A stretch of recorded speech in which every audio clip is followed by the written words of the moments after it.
لا حول ولا قوة إلا بالله العلي العظيم. أعوذ بالله من الشيطان اللعين الرجيم. بسم الله الرحمن الرحيم.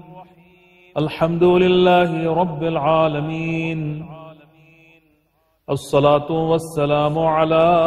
أشرف الأنبياء والمرسلين سيدنا ونبينا ومولانا ومولى الكونين رسول الثقلين جد الحسن والحسين أبي القاسم المصطفى محمد وآله الطيبين الطاهرين المعصومين المظلومين المكرمين المطهرين المنتجبين المنتخبين والعاقبة للمتقين والجنة للمطيعين والنار للعاصين واللعنة الدائمة الباقية على أعدائهم من الآن إلى قيام يوم الدين. أما بعد. بسم الله الرحمن الرحيم. رب اشرح لي صدري ويسر لي أمري واحلل عقدة من لساني يفقهوا قولي. عزیزان محترم اور اہل بیت علیہ السلام کے چاہنے والوں، آپ کی خدمت میں آج جناب خدیجہ کا ایک مختصر سا تذکرہ کرنا ہے. آج کی شب جو ہے وہ جناب سیدہ خدیجہ کے بارے میں جو کچھ ان کی ذات سے منسوب کی جاتی ہیں چیزیں، اس کے اوپر ایک مختصر سی چھوٹی سی بحث جو ہے وہ کرنا ہے. جناب خدیجہ ایک ایسی شخصیت کا نام ہے کہ جو واقعاً پیغمبر اکرم صلی اللہ علیہ وآلہ وسلم کی ذات کے لیے ایک بہت ہی اہم شخصیت گزری ہے. جیسے جناب ابو طالب علیہ السلام ہے، ویسے ہی جناب خدیجہ علیہ السلام ہے کہ جنہوں نے تاریخ کے اندر ایک ایسا اسٹرانگ جو ہے کردار پیش کیا ہے، ایک ایسا کردار پیش کیا ہے کہ جو کردار اور کسی خاتون کے لیے ظاہراً نہیں کہا جا سکتا ہے کہ زوجہ کے طور پر ملتا ہو. تو اب آپ جو ہے وہ غور کریں کہ جناب خدیجہ وہ جناب خدیجہ ہیں کہ جنہوں نے اپنی پوری دولت اسلام کو بچانے میں، اسلام کو پروان چڑھانے میں خدا کی راہ میں خرچ کر دی، اور ایک ایسی زندگی گزاری کہ جو اگر وہ چاہتی تو شہزادیوں والی زندگی گزار سکتی تھی. اتنی دولت تھی، اتنا مال تھا، لیکن جب پیغمبر صلی اللہ علیہ وآلہ وسلم کی زوجیت میں آئیں تو پھر وہ دھیرے دھیرے پوری دولت جو ہے وہ اسلام کے اوپر خرچ کر دی، اور ایک ایسی زندگی گزاری کہ جو بہت ہی سادہ اور بہت ہی ایسی زندگی تھی کہ جو عام زندگی ہو. تو وہ شخصیت ایسی شخصیت تھی کہ جس کی ذات کو پیغمبر اکرم اپنی اس زندگی میں، جو پیغمبر اکرم کی جناب خدیجہ کے بعد گزری ہے کہ بہت زیادہ وہ عرصہ نہیں تھا، وہ پیغمبر اکرم جو ہے وہ بھلا نہیں سکے، اور ہمیشہ جو ہے پیغمبر اکرم جو ہے وہ جناب خدیجہ کو یاد کرتے تھے. اور یہاں تک کہ جو پیغمبر کی کچھ ایک زوجہ کے لیے خاص طور سے ملتا ہے کہ وہ یہ کہتی ہیں کہ جتنا زیادہ مجھے جناب خدیجہ سے جو ہے وہ غیرت محسوس ہوئی، آج کی زبان میں جو ہے وہ جیلسی محسوس ہوئی، اور کسی سے جو ہے وہ محسوس جو ہے وہ نہیں ہوئی. تو اب جناب خدیجہ علیہ السلام کی ذات اتنی بلند ہوتے ہوئے اتنا بڑا کردار پیغمبر کی زندگی میں جناب خدیجہ نے جو پیش کیا ہے، اس کے باوجود بھی تاریخ ان کی زندگی کے بارے میں کوئی خاص گفتگو نہیں کرتی ہے، بلکہ عام جو مسلمان امت، اہل بیت علیہ السلام کے چاہنے والوں کو چھوڑ کے عام جو مسلمان امت ہیں، اس میں تو بس جو ہے وہ صرف ایک خاتون ہیں کہ جن کا بہت زیادہ جو ہے بار بار تذکرہ کیا جاتا ہے، اور تمام جتنے بھی دنیا کے فضائل ہیں وہ سب کے سب ان کی طرف ہی منسوب کر دیے جاتے ہیں. اور جو دوسری پیغمبر صلی اللہ علیہ وسلم کی زوجات ہیں اور خاص طور سے جناب خدیجہ ہیں کہ جن کا ایک اہم کردار رہا ہے. آپ غور کیجئے کہ کتنے سال جناب خدیجہ جناب پیغمبر کی زوجیت میں رہی ہیں، اور جناب خدیجہ کا صرف جو ہے وہ عام زندگی جناب خدیجہ نہیں گزاری ہے، وہ سخت مراحل جو گزرے ہیں پیغمبر کی زندگی کے، وہ مکے کے، وہ سب کے سب جناب خدیجہ کی زوجیت کے زمانے میں ہی گزرے. لیکن اس کے بارے میں جو ہے وہ تاریخ خاموش رہتی ہے، نہ تو ان کا کوئی تذکرہ ہے. کبھی چھوٹا موٹا کچھ 2-4 باتیں جو ہیں وہ ان کے بارے میں جو بیان کر دی جاتی ہیں بس وہی ہیں، باقی اور تمام چیزیں جو ہے وہ دوسروں کی طرف جو ہے منسوب کی جاتی ہیں. تو اس کی کچھ وجوہات بھی ہیں کہ جو آپ کے سامنے جو ہے وہ پیش کی جا سکتی ہیں، لیکن اس کی طرف میں نہیں جانا چاہتا ہوں. صرف ایک جو چیز منسوب کی جاتی ہے جناب خدیجہ کی طرف کہ جناب خدیجہ کے پیغمبر اکرم صلی اللہ علیہ وآلہ وسلم سے شادی کرنے سے پہلے 2 اور شوہر تھے کہ جن کا انتقال ہو چکا تھا. ایک جو ہے وہ عقیق مخزومی یا عتیق مخزومی اور دوسرا جو ہے وہ ابو حالت التمیمی. لیکن یہ جو ہے وہ کچھ محققین یا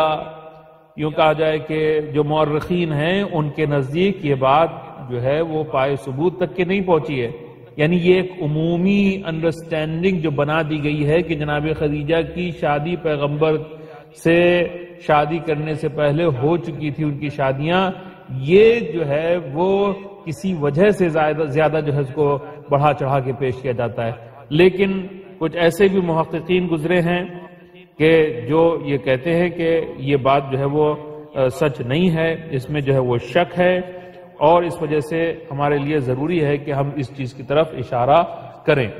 کہ واقعاً اس کے اوپر سوچنے والی بات ہے کہ کیوں جناب خدیجہ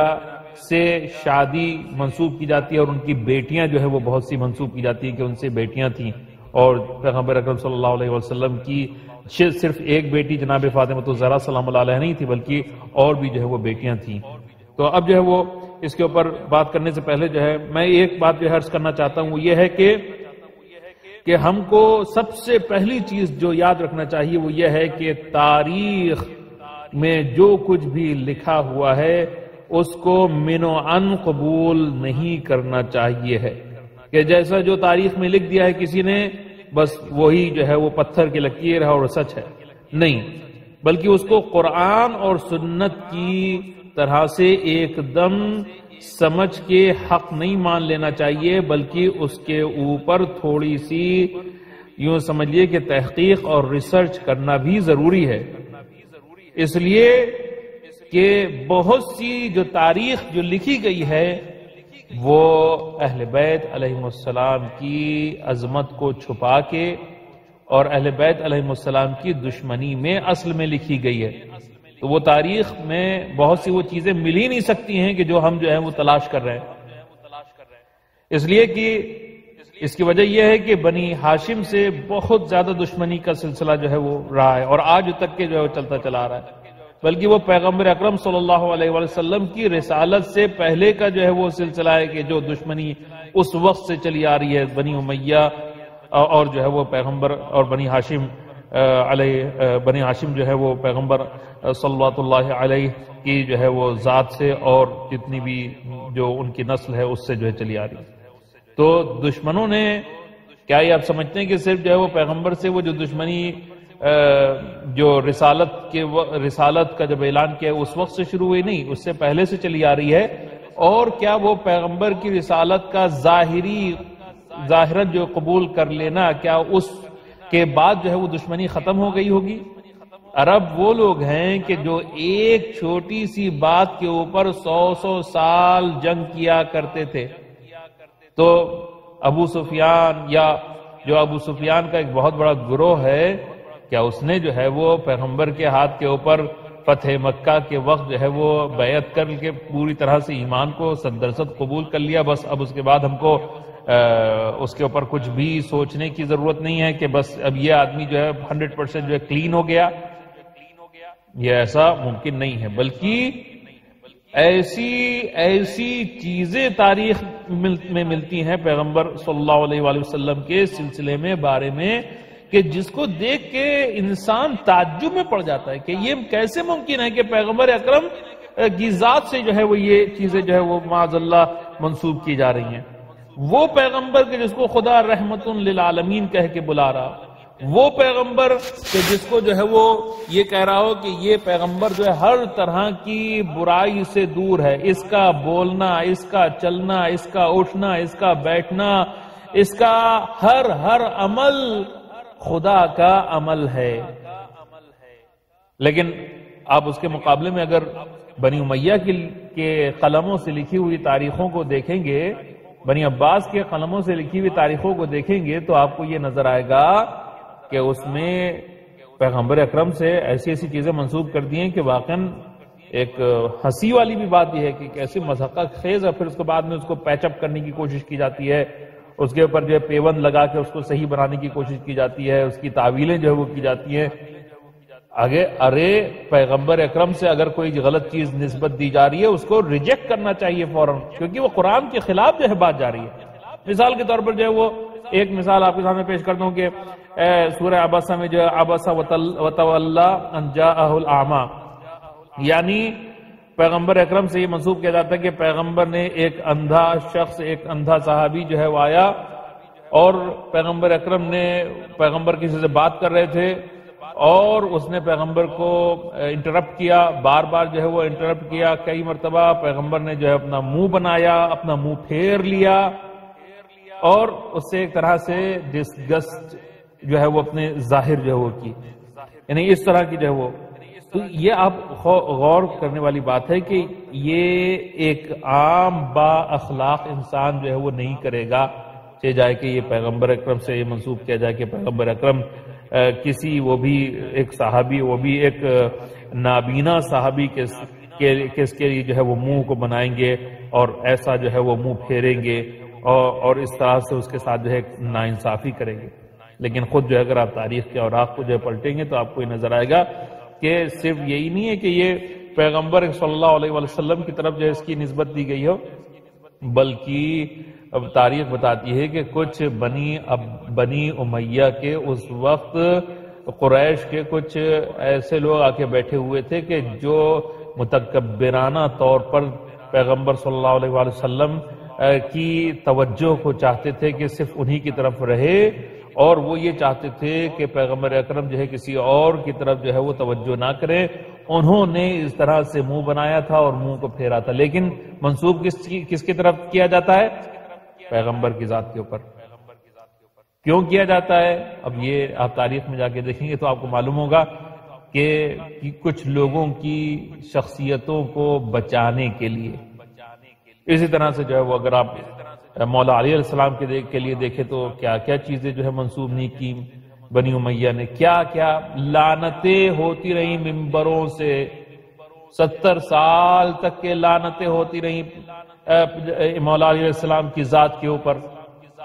اور وہ لوگ کہ جو ممبر کے اوپر جمعے کے خطبوں میں لعنتیں بھیجتے ہوں مولا علی کے اوپر، تو وہ کیا چھوٹی چھوٹی اس طرح کی باتیں جو ہیں وہ جناب خدیجہ کے بارے میں نہیں لکھیں گے؟ امام حسن علیہ السلام سے کیا منسوب نہیں کیا گیا؟ ان کے 1000 شادیاں ہوئی اور معاذ اللہ ان کے کردار کے اوپر بہت زیادہ کیچڑ اچھالنے کی کوشش کی گئی،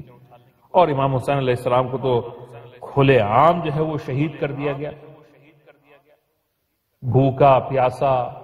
بچوں کے ساتھ اور اہل حرم کے ساتھ جو ہے وہ کیا ناانصافی کی گئی. تو یہ سب وہ چیزیں ہیں کہ جس سے ہم کو اس بات کا یہ پتا چلتا ہے کہ یہ دشمنیاں بہت لمبی مدت تک کے چلی، اور بلکہ آج تک کے بنی امیہ کے نمک خار جو ہے وہ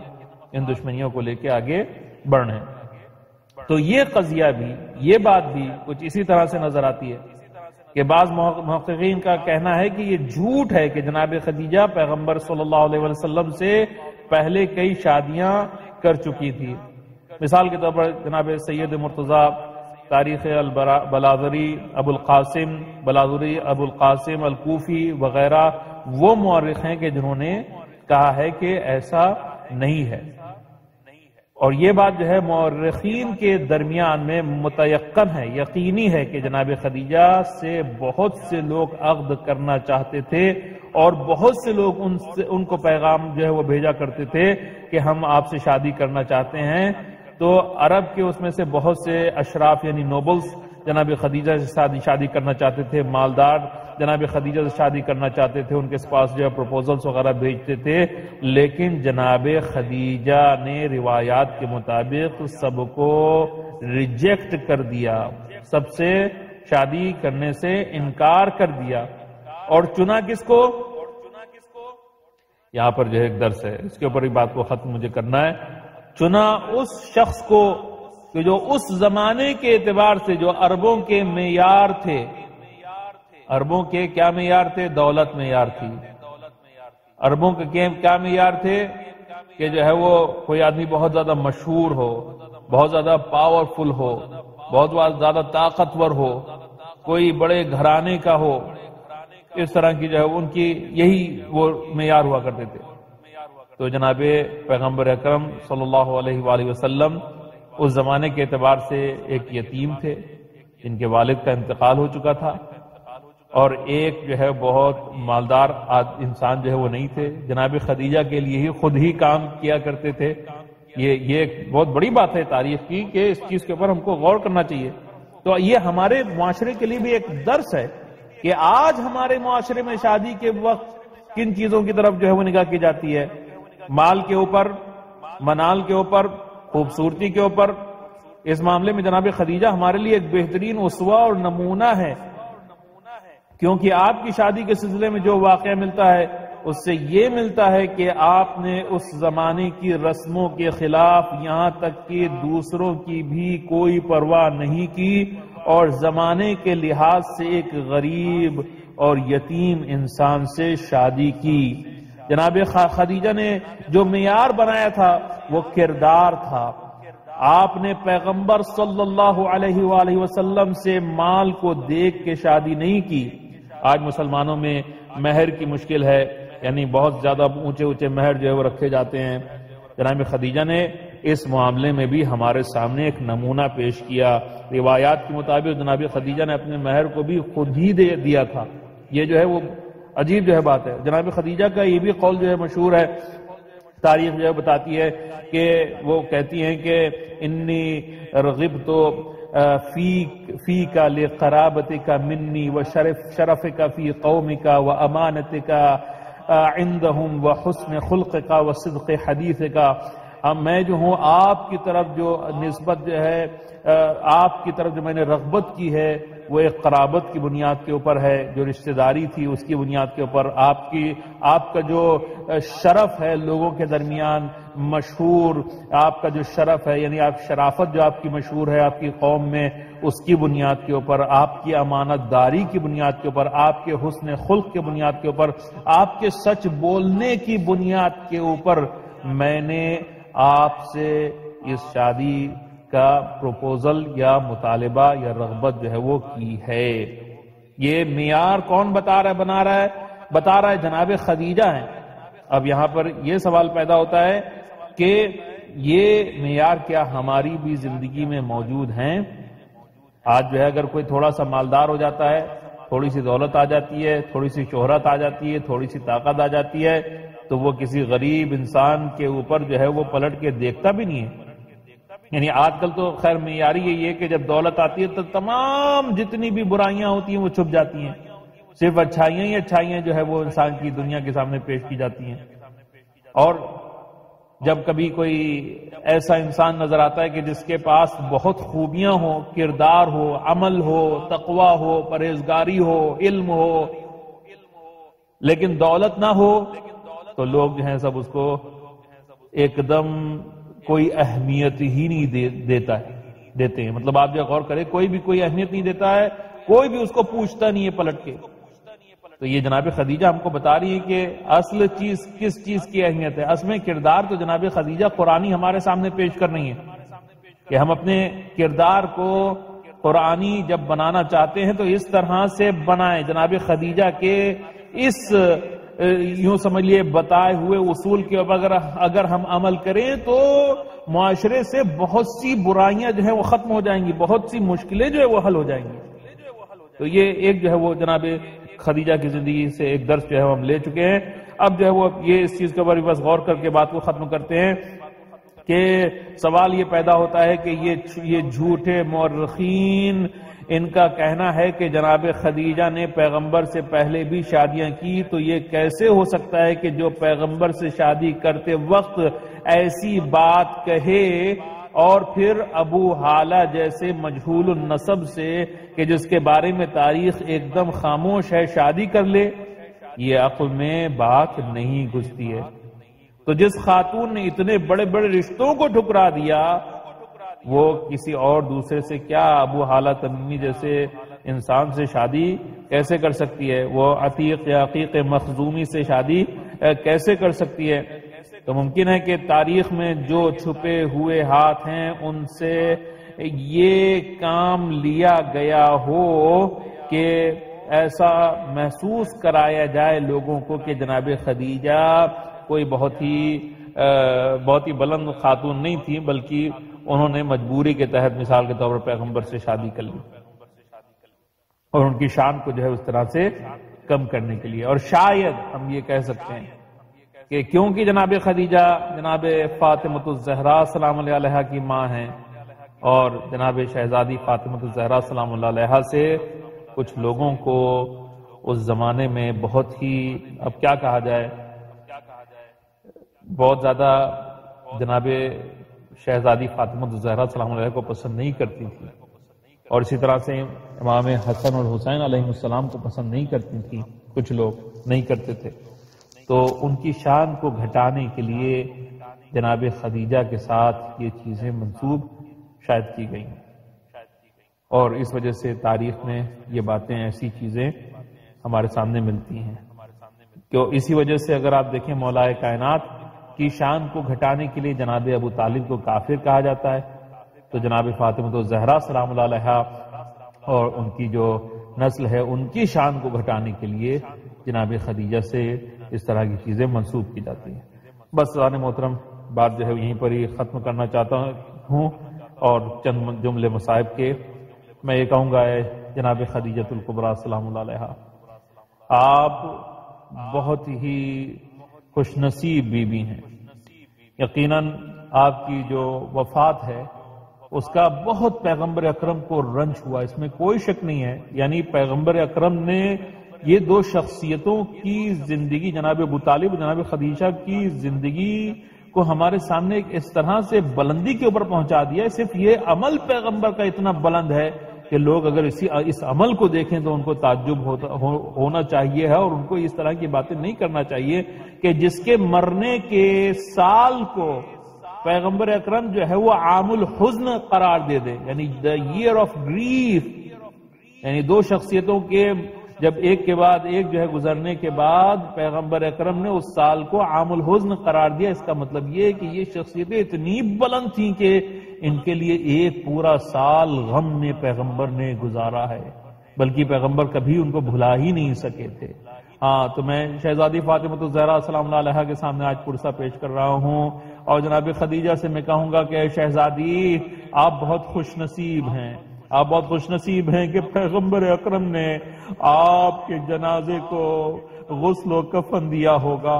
ہاں آپ کے جنازے کو دفن کیا ہوگا، ہاں لیکن اس کے ساتھ ساتھ میں جناب فاطمۃ الزہرا سلام اللہ علیہا کے آگے بھی ہاتھ جوڑ کے کہتا ہوں اے شہزادی فاطمہ، آج آپ یتیم ہو گئیں، آپ کی مادر گرامی گزر گئی، بڑی کم عمر تھی اور اس وقت آپ کا کوئی سہارا بھی نہیں تھا، لیکن ہاں اے شہزادی جب آپ کی مادر گرامی اس دنیا سے گئی ہے تو کسی نے آپ کے منہ پر تماچے نہیں لگائے، آپ کے لیے پانی کو بند نہیں کیا گیا، آپ کے سر سے ردا کو چادروں کو چھینا نہیں گیا، لیکن ہائے اے شہزادی فاطمہ، ہاں آپ کربلا کے میدان میں آ کے دیکھیے، آپ کی پوتی جناب سکینہ اور آپ کی بیٹیاں جناب زینب ام کلثوم کیا مظلومیت ہے، کیا مظلومیت ہے، خیموں میں آگ لگائی جا رہی ہے، بیویاں ایک خیمے سے دوسرے خیمے، دوسرے خیمے سے تیسرے خیمے، آخری خیمہ ہے جناب زینب کبریٰ امام زین العابدین کے پاس آتی ہے اور شانے کو ہلاتی ہے، بیٹا زین العابدین تمام خیمے جل چکے ہیں، بس یہ آخری خیمہ بچا ہے، ہاں یہ بتاؤ کیا کرے، وقت کے امام ہو۔ کہا کہ شہزادی ہے پھوپھی اماں، چاند کا بچانا واجب ہے۔ ہاں وہ شہزادیاں کہ جن کے سروں کو آفتاب و مہتاب نے کبھی نہ دیکھا تھا، ان کے وہ شہزادیاں کھلے سر جب میدان کربلا میں آئی ہے تو وہ ظلم ہوا کہ جس کو یاد کر کر کے میرا چوتھا امام اپنی پوری زندگی گریا کرتا۔